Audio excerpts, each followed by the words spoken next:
Hey, hey, hey, this is Alwin Ignacio, the diva that you love. Together with me is my kamaring Ultra Maldita. Hi, this is Alex Brosas. Of course, you are watching the TT Show, ang taray na talakayan showbiz edition. Natapos na po ang big night ng Pinoy Big Brother collab. At sure na sure po tayo na may susunod na season ang Pinoy Big Brother collab. Nagbesuhan na at nagkasundo na si Annette. At syempre pa, si Maring Cory Cory Vidanes. Vidadas na yes, there's another season of the PBB collab. At maraming nga nagkasabi, naka-season na ito, marami talagang balance na balance ang pag-shine ng mga kapamilya at kapuso artists. Ito na nga, ang nanalong grand winners ay sina Brent Manalo at si Mika. Mika Salamanca. Wala naman akong masyadong pakialam sa panalo nila dahil si Mika Salamanca, bet na bet ko kasi she's pretty, ganda-gandahan, tapos marami pala siyang friend na mga influencer na talagang nag-pay, kiti-pay, at nag-text, kiti-text, to ensure na siya ang mananalo. Si Brent, ang ginawa sa bahay, nagpapogi lang. Kinondi-kyondi si Esnir. Tapos, ayaw masyadong gumawa ng task, hindi ginagalingan. Why did he win? Mayaman siya. Maraming ano. Manalong manalo. Oo. Panalong panalo ang manalo. Aray ko. Nila-level na nga siya kay Chelsea Manalo at Ay! Atisa Manalo Ay! dahil mga big winners. Oo. Diba? Lagi-lagi siyang ganong pogi, nagsusuplado. At diba, meron siya lang Pero anong claim to fame ni ni Brent. Brent? Yung show talaga is near sa YouTube. Doon ba siyang galing? Yes! Ah. Oo, doon siya galing. So, yun lang ang kanyang claim to fame. Pero dahil mayaman siya, magandang lalaki siya, yummy siya pag nagkahubad, win. I thought si River kasi ang ano Oo, diba? oo, pero hindi siya ang I think, I don't know where, I was also expecting Ralph or Will, pero hindi. Ang ang Chares, Yeah. si Charlie at si Esnir, talagang labanan to Third ng, runner-up. Charot. labanan talaga to ng may pera. Oo. Si Ralph, si River, Super Rika, Oo, Rika yun si mga Atenea, di ba? Yeah. Dumating yung nanay ni River sa sa Pinoy Big Brother House, yung outfit, altang-alta. Para sasabihin sa'yo, eto, 10 milyon, layuan mo ang anak ko. Aray ko. Ganun talaga yung arrive.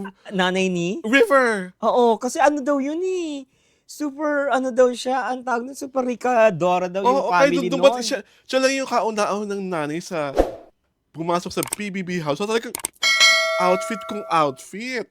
Tapos diba, she even revealed na you want me to reveal our secret? Na si River pala, 15 years old na, katabi pa ng mama niyang matulog. Sangka River, iba na yung pagkamamas boy mo. Ang tagal bago nagbinata. Aray ko. Ewan ko na sa'yo. At si River naman, daming paandar. Si River, anong ginawa mo paglabas mo ng bahay? Natulog yata, Hindi, di ba? sabi niya muna, nilaro ko. Pause. Yung aso ko. O saan ka natulog? He was the one who, di ba, yung sa kama, yung tumambling-tambling, ano. So, siya namin yung Tumalon ka na sa nilaro kama. ko, tawa na ng mga tao. Alam mo naman si Saka si River kasi parang, if you really watch the show, may mga episodes talaga siya na parang alam mo nung ano na siya. Elyang-elya na. Yung parang gusto niya na magpaputok pero hindi niya magawa. Aray Dahil may ko. camera. All over. Saka parang feeling ko bawal ata yun. Ha? Parang bawal atang gawin yun. Sa Pilipinas. Pero alam ko sa ibang bansa Ay, pwede. dami nga nung nag-aanuhan na dun Diba? Diba? Tapos ito naman, ang Millie naman, nung big night, Diyos ko, mare, parang BL na BL. Sabihin mo muna kung sino si Millie. Millie is, of course, my loves, Michael Sager and Emilio Daes, the two saucy boys of PBB collab. These two boys have really developed a great best friendship. So, ito na nga. During the big night, chinichika sila, hosting, ganyan. Merong parang tassel na red na nakakaharang kay Michael. So, ang ginawa ni Millie, in true BL fashion, in true fan service fashion, hinawakan niya yung red. Para hindi matakpan ng fest ni Michael. Evidence A. Evidence B. Was that deliberate? I don't know. I think it was very natural. It was very spontaneous on Emilio's part just to do it. Kasi nga, natatakpan yung kapugian ng kanyang best friend. Ito rin naman. Kita-kita rin sa camera. Parang naiirita si Emilio sa buhok niya. Kasi di ba Mm. parang curly yung buhok niya, tapos nung big night parang gusto niya parang pang Korean, yung may Mm. bangs dito. So ang ginawa ni Michael, kitang-kita talaga. Tapos nasa likod nga si Kyra Ballinger, kunyari lumilingon sa iba. Kunyari hindi napapansin yung ginagawa ni Michael. Inaayos-ayos talaga ni Michael yung ulo, The hair. the hair, yung ulo Mm. sa hair ni Emilio Daes. Mm. Tapos kitang-kita, nag-thank you. At dito na talaga nagtilihan ng lahat ng tao. Lalo na yung mga nakasaksi. Mm. Paglabas sila sa collab house. Oh. Naunang lumalabas si Emilio. Tapos eto na, hila-hila niya talaga sa kamay. Si Michael Sager, palabas sila ng So, bahay. At hanggang palabas, holding hands talaga, Mars. mm. Hanggang papalabas na gano'n. Kina ng camera. Is something romantic brewing I'm not between sure if them? there's something romantic brewing kasi ayokong paratangan ng mga taong malisyosa ako. Alam mo naman talaga, Mara, di ba? Sabi mo nga, nung last episode natin, pag ikaw hinold ng hands, ibig sabihin nun ay may something. Yeah, that's for me. For me. Oo. Eh, di ko na alam kung ang definition ng holding hands ni Emilio at ni Michael ay ganun din. Which is which? Di ba? Ewan ko. Sabi- Aray ko! Basta alam ko, Nakakaloka. because of what they were doing during the big night, lalong lumakas ang clamor na nare-request ng mga tao sa GMA, sa Dreamscape, na please, gawin nyo na po ng BL si Emilio at si Michael. Gawin na raw po ang Bad Buddy Philippine version. Ay. Yun po ang hinihiling. Ano yung bad body? Tungkol yun sa, I mean from what Thailand. country? Thailand. it's a Thailand BL It's a na, Thai ano. if I've seen kasi that BL, bagay ngayon sa kay Michael at kay Emilio. Bagay rin sa kanila yung yung ginawa ni Bright sa ni Win Metawin. Ni Bright Machirowit at Win Metawin. So sa akin, ewan ko lang, kasi di ba itong bagong soap ni Emilio, di ba yung Love at First Spike, di ba parang may gay angle? Yeah, So, although ang dami na naman nila Michael at Emilio ever since, just so in case there's going to be a BL offer, they're going to grab it. Ha? Wala silang question about it. They will grab it. Tapos after that, di ba parang nagkaroon ng celebration sa swimming pool? Talunan sila ng talunan sa swimming pool. Yeah. Hindi sila mapaghiwalay sa swimming pool, Mars. Laging magkadikit, laging magkaakbay. Ayoko na naman lagyan ng mali siya. Kasi nasa tubig sila. At ayoko na inisip kung ano pa yung mga body parts silang magkakadikit sa ilalim ng tubig. So, nandun lagi si Miss Alice? Alice. Ay, hindi na-get. Sorry. Slow ako. Slow? Slow ang friend ko ngayon. Na-excite pa man din. Pero slow.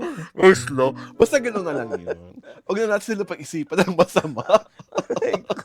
Kasi, ayoko pa bash. Dahil love ko ang Millie. Love ko si Michael Sager at si Emilio Daes. Si Michael Sager, parang no? Parang boyishly, makulit. Oh, yes, Oo, yes. parang ganun siya yung niya.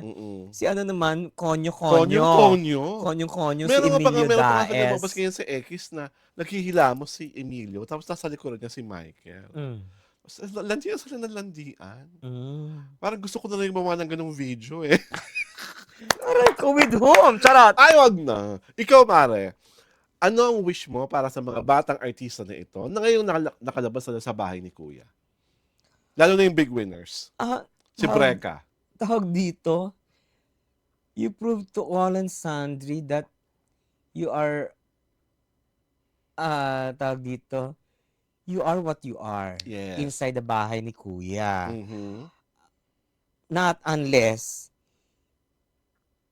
it's just a projection. Oh, I get you. Di Tama ba? yan, oo. Yung parang nilinlang mo lang kaming lahat. Hindi Oo, naman pala talaga just for the ganyan. win. Just for the win. Oo, di ba? True.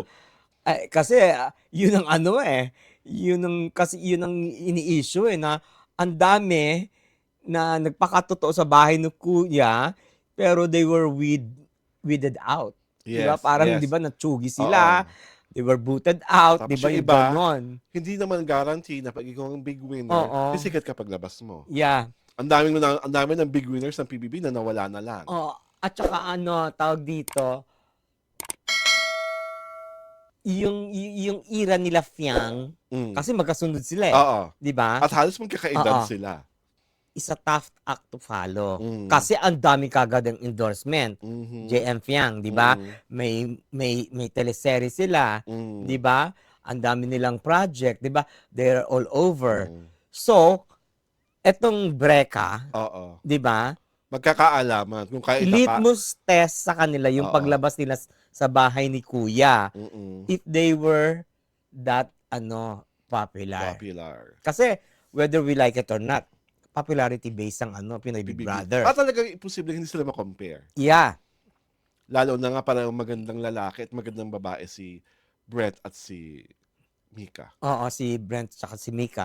Tsaka pangatlo, kasi tawag dito, hindi ko makita kung anong magiging career trajectory ng dalawa. Ah, Kasi I do not know them from Adam. I yes. don't know Mika, I don't know Brent Oo. very well, 'di ba?